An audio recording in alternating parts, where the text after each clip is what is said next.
l'ordre du jour n'est pas encore tout à fait terminé, puisque Dominique Fier et Fabrice Mossy nous ont gratifié de quelques questions diverses, sur lesquelles je vous propose de passer un petit moment maintenant. La première question touchant la protection fonctionnelle, Dominique.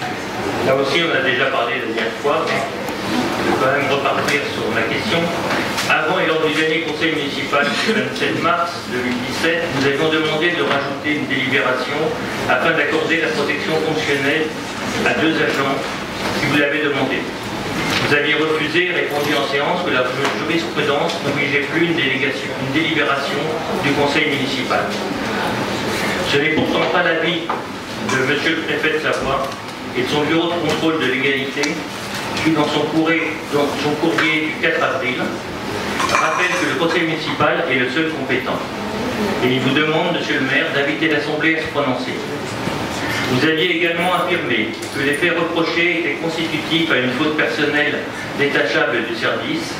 C'était sans tenir compte du jugement rendu le 16 décembre 2016 par la Chambre correctionnelle du tribunal de grande instance de Chambéry, qui a relaxé les 2 agents des faits qui leur étaient reprochés. Lors d'une séance mardi dernier, le rapporteur public au tribunal administratif a déjà demandé le rétablissement d'une prime qui avait été supprimée pour l'un d'entre eux, et prochainement la question de leur réintégration dans la fonction territoriale sera enfin posée. Nous réitérons donc notre demande de rajouter au plus vite cette délibération et au conseil municipal d'accepter cette protection au nom du droit. Merci beaucoup Dominique. Thibaut Guy pour vous répondre. Merci monsieur le maire. Décidément, nous avions un échange tout à l'heure sur nos lectures en diagonale, mais manifestement vous avez aussi une écoute par intermittence, puisque la dernière fois nous avons déjà répondu à cette question. Donc, comme indiqué lors du précédent conseil municipal, la collectivité s'appuie sur une décision du tribunal administratif de Montreuil. Théâtre Montreuil, 17 novembre 2015, madame B, numéro 1501441. Comme ça, vous la retrouverez, il n'y aura pas de souci. Pour considérer qu'il appartient au maire d'accorder ou de refuser la protection fonctionnelle. S'agissant d'un pouvoir propre, il n'a pas à en informer le conseil municipal. La réponse sénatoriale du 21 novembre 2013 s'appuyait quant à elle sur une analyse erronée des jurisprudences de 2012 à 2014 qui concernait des cas de protection fonctionnelle des élus et non des agents. La décision de la Cour administrative d'appel de Versailles, citée par le préfet dans son courrier, concerne également un cas de protection fonctionnelle d'un élu. Aussi, la position de la collectivité n'a pas changé et celle-ci est donc maintenue. Il appartient au maire d'accorder ou de refuser la protection fonctionnelle pour les agents dont cet état. Quoi qu'il en soit, il appartient aux intéressés, s'ils estiment être lésés, de porter l'affaire au tribunal administratif. Le tribunal pourra trancher cette question. Vous semblez par ailleurs mieux informé de la procédure en cours que la collectivité elle-même, puisqu'à ce jour, la décision du tribunal administratif n'a pas été rendue. Enfin, outre les éléments déjà donnés dans la précédente réponse, je vous rappelle qu'il convient de ne pas mélanger faute pénale et faute personnelle, étant entendu que pour l'instant, seul un jugement de première instance a été rendu au niveau pénal. Je regrette que votre fonction de conseil municipal soit instrumentalisée par des agents dont les fautes commises, et je cite à nouveau la réponse faite au mois de mars, certes, elles n'ont pas été qualifiées pour l'instant pénalement, ce qui n'enlève rien ni à leur gravité, ni à leur caractère personnel et détachable du service. Merci Thibaut pour cette réponse précise. Je sais que le lieu n'est pas de débat, mais je pense que vous avez reçu la lettre du préfet qui dit le contraire. Comme vous dites, ce n'est pas le lieu de débattre et la réponse de Thibaut était très précise.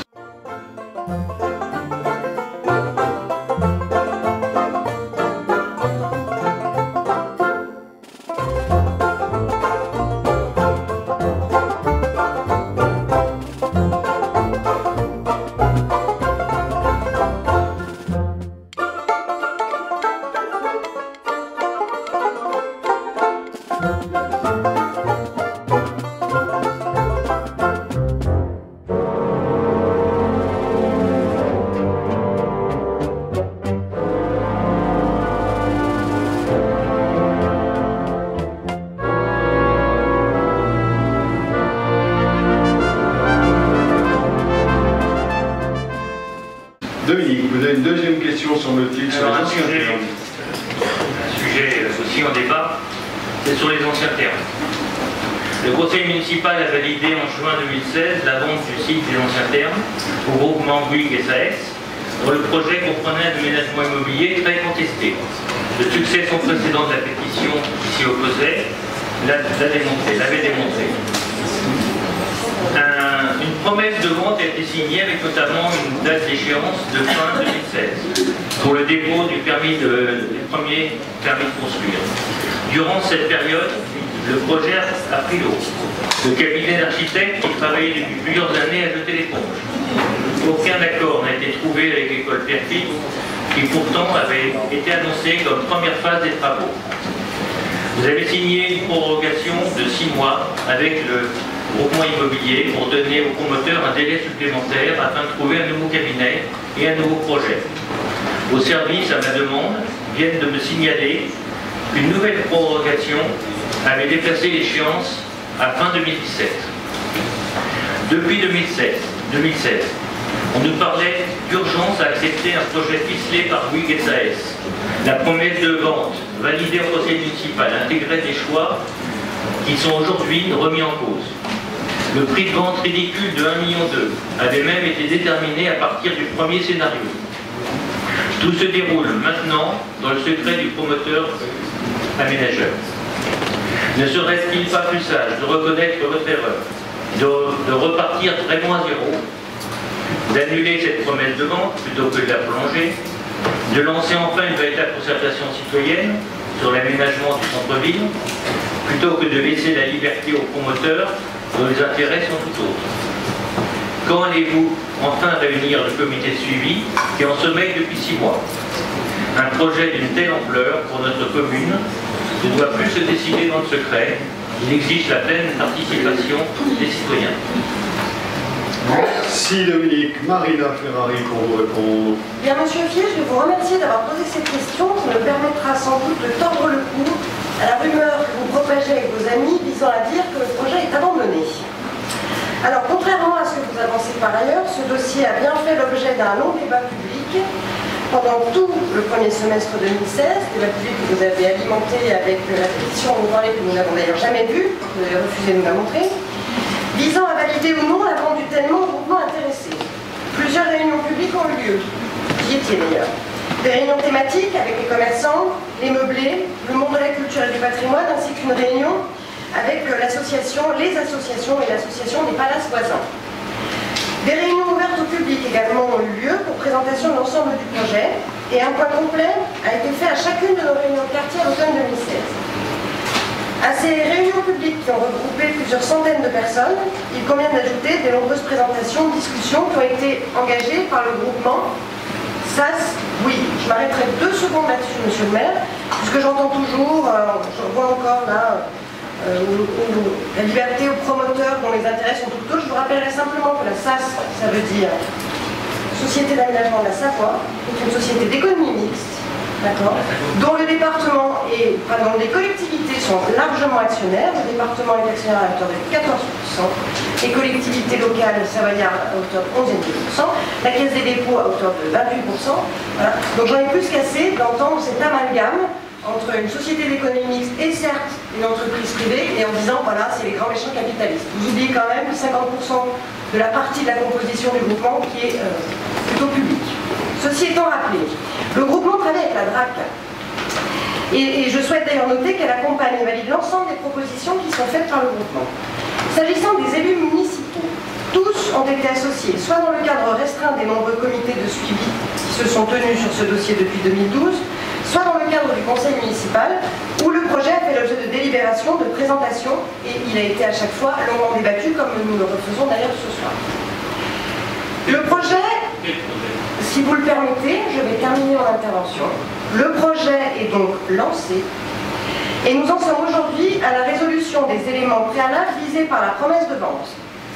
Avant de déposer les permis de construire, la promesse unilatérale de vente prévoyait en effet, je vous le rappelle, de terminer le diagnostic complet de l'amiante du bâtiment. Donc dès cet été, nous allons par exemple profiter des vacances scolaires pour relever définitivement l'école Perfit et le CHS, ce que nous n'avions pas pu faire auparavant. Ensuite, ça nous permettra de libérer le bâtiment de ses... Nous travaillons à libérer le bâtiment de ses locataires. Donc des discussions, comme vous le savez d'ailleurs, sont engagées avec chacun d'entre eux.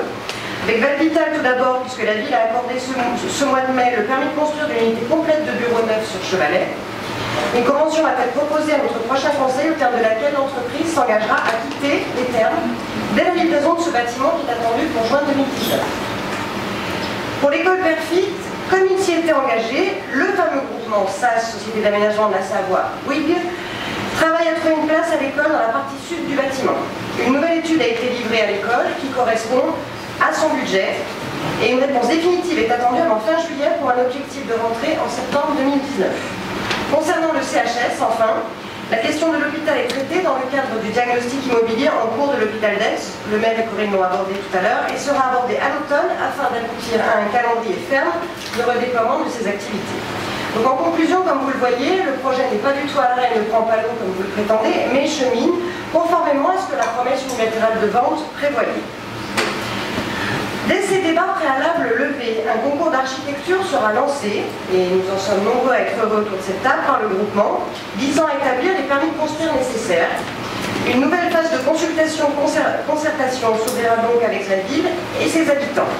Donc au risque de vous décevoir, nous reviendrons très prochainement dans les Aixois pour les associer pleinement à ce beau projet, qui, je le rappelle, est un projet extrêmement important pour notre ville, non seulement en termes de développement économique, en termes de développement urbain, mais surtout en termes de protection de notre patrimoine absolument exceptionnel et de culture. Merci.